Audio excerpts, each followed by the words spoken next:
ये है बजखेड़ा गांव की लाला जी की रसोई। एपिसोड के पिछले हिस्से में हमने बजखेड़ा की महिला शेफ्स को इस क्लाउड किचन में बिना थके मेहनत करते हुए देखा था, जहां वो प्रवासी मजदूरों के समुदायों के लिए पूरे मनोयोग से पौष्टिक भोजन तैयार कर रही थी। सुबह 9 बजे से 11 बजे के बीच जब दोपहर का भोजन पकाया जाता है, ये रसोई काम की चहल पहल से भरी रहती है। गर्मा गर्म भाप में पके चावल, स्वादिष्ट सालन और ताजी रोटियां बड़े बड़े स्टील के कंटेनर्स में सावधानी पूर्वक पैक कर दी जाती हैं और इन्हें भेजने के लिए तैयार किया जाता है।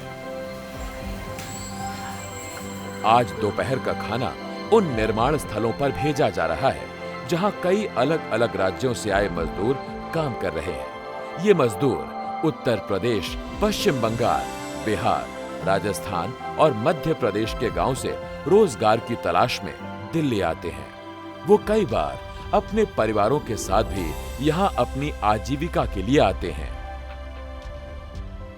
शहर में हम लोग आते हैं तो हर चीज़ का दिक्कत होता है, रूम ये वो सामान बर्गर सब जो भी आता है खरीदने में फिर बनाने में टाइम लगता है। इसके वजह से यहाँ बना मिलता है वो सही रहता है। नहीं होता तो हम बना के लाना पड़ता है, या नहीं तो ऐसे ही एडजस्ट करना पड़ता है। लाला जी का रसोई का खाना हमें बढ़िया लगता है और बढ़िया रहता है, शरीर से कोई दिक्कत नहीं आता है। उनके थी से हमें शुक्रिया करते हैं। यहाँ खाना अच्छा है, टाइम टाइम खाना मिलता है और उसमें खाना मतलब सब्जी जो है चेंज होता रहता है।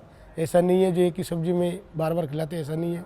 कभी पकौड़ा हो गया, कभी ये राजमा चावल हो गया, कभी खिचड़ी हो गया, उसके साथ पापड़ है, सब कुछ है। मतलब खाने का कोई दिक्कत नहीं है, क्योंकि यहाँ काम करके जाते हैं फिर बाजार उजार करो बहुत दिक्कत होता है। जब यहाँ खाना मिलता है तो अच्छा है, उसके लिए इसलिए यहाँ खा लेते हैं और कभी कभार अगर लेके रूम में भी चला जाते हैं, पैक करके रात का खाना लेके जाते हैं। महीने का हिसाब से कम एक आदमी का 4000 रुपये बच जाता है।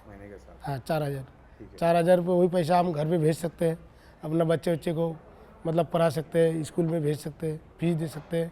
ऐसे ही मतलब हमारा कंपनी में जो है काम कर रहे हैं तो बचत होता है। जहाँ हम काम करते हैं, हम स्कार फोल्डिंग का काम करते हैं, तो खाना खा के थोड़ा तंदुरुस्त है, ऐसा नहीं है, पेट खराब नहीं होता है।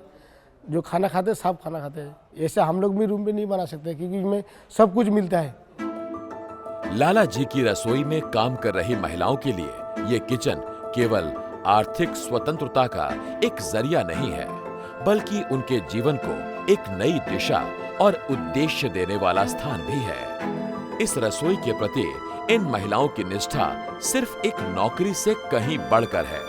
वो इसे अपनी एक ऐसी जगह मानती हैं जहां मेहनत और प्यार से उनके साथी श्रमिकों के लिए भोजन तैयार होता है। इस सेवा को देने में उन्हें गहरी संतुष्टि मिलती है। M3M फाउंडेशन द्वारा शुरू किए गए कर्तव्य प्रोग्राम में दिल्ली NCR क्षेत्र के प्रवासी मजदूरों के लिए खाद्य सुरक्षा सुनिश्चित करने की गहरी प्रतिबद्धता है। इमरान खान गाजियाबाद से आए हैं और साइट पर पेंटिंग का काम करते हैं। एक तो ऐसा होता है कि कंपनी में खाना दे रही कंपनी, मतलब तुम्हारी बहुत अच्छी बात है, बहुत मतलब लंबी बात है। अगर हम खाना खाने के लिए बाहर जाते हैं तो हमारा लंच पूरा वेस्ट होता है, ठीक है। उसके लिए फिर बाहर जाओ पैदल पैदल, उसके दिक्कत नहीं। हमें खाना जब यहीं पे अच्छा आ रहा है, बढ़िया खाना मिल रहा है, तो कोई हिसाब नहीं। हमारा मतलब ठीक ठाक हो रहा है अपना तुम क्या नाम है, यहीं हो जाता है अपना खाना और उसके बाद अपना काम कर लेते हैं सब बंदे टाइम से अपना। जैसे यहाँ पे है अपना क्या नाम है M3M में ये अपनी वो है फैसिलिटी है। मैं मतलब अगर ये हर कंपनी में हो ना तो तुम्हें अच्छा लगेगा। और इस पहल का एक और महत्वपूर्ण पहलू ये है कि इसमें महिलाओं को व्यवसाय चलाने की हर संभव जानकारी दी जाती है। यही कारण है कि बजखेड़ा गांव में रोशन जैसी महिलाओं द्वारा स्वतंत्र फूड स्टॉल चलाने को प्रोत्साहन दिया जाता है। मेरे यहाँ पर 9 बजे हमको आना है, स्टॉल लग जाती है 9 बजे और वहाँ साढ़े 8 बजे रसोई हम पहुँच जाते हैं। हाँ, और 4 बजे यहाँ स्टॉल ख़त्म हो जाती है। कोई भी आंटी भी बोलती है, कोई आंटी भी दीदी भी बोलती है तुम्हारा खाना बहुत पसंद है और तुम्हारा स्वभाव भी सही है। जैसे एक प्लेट में हम 4 रोटी देते हैं, 2 सब्जी देते हैं, चटनी भी देते हैं, सलाद भी देते हैं हरी मिर्ची के साथ, और जो रायता मांगते तो रायता भी देते हैं। 10 के चावल लेते हैं, तो 50 करते हैं। 42 वर्षीय रोशन ने न केवल अपने घर के खर्चों में योगदान देने के लिए धन बचाया है, बल्कि खुद में व्यवसाय चलाने की भी गहरी समझ विकसित की है।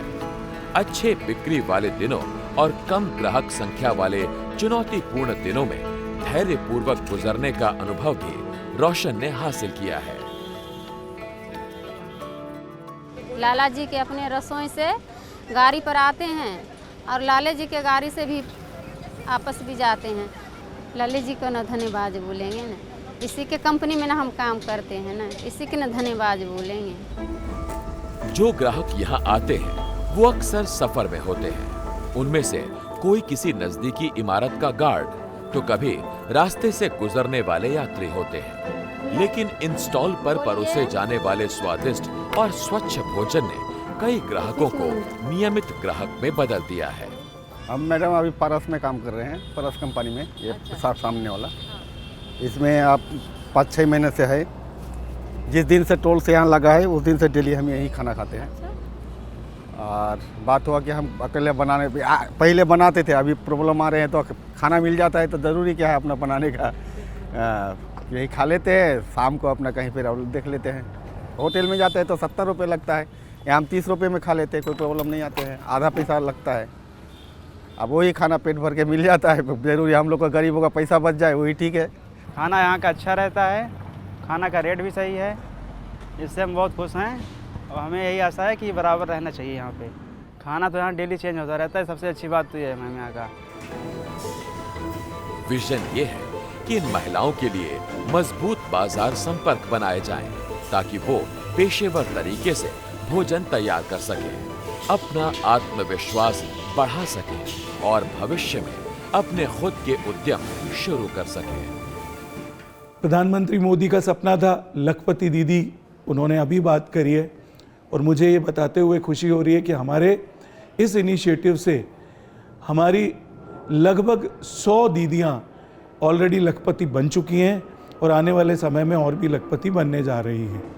पिछले 8 महीनों में इन प्रयासों ने 3 क्लाउड किचन और 6 स्वतंत्र स्टॉल्स में काम कर रही महिलाओं को अपने जीवन यापन की बागडोर संभालने का सशक्त अवसर दिया है। लाला जी की रसोई उन महिलाओं के लिए आत्मनिर्भरता और आत्मविश्वास की यात्रा की शुरुआत है, जिन्होंने अपने घर की दहलीज से बाहर निकलने का साहस किया।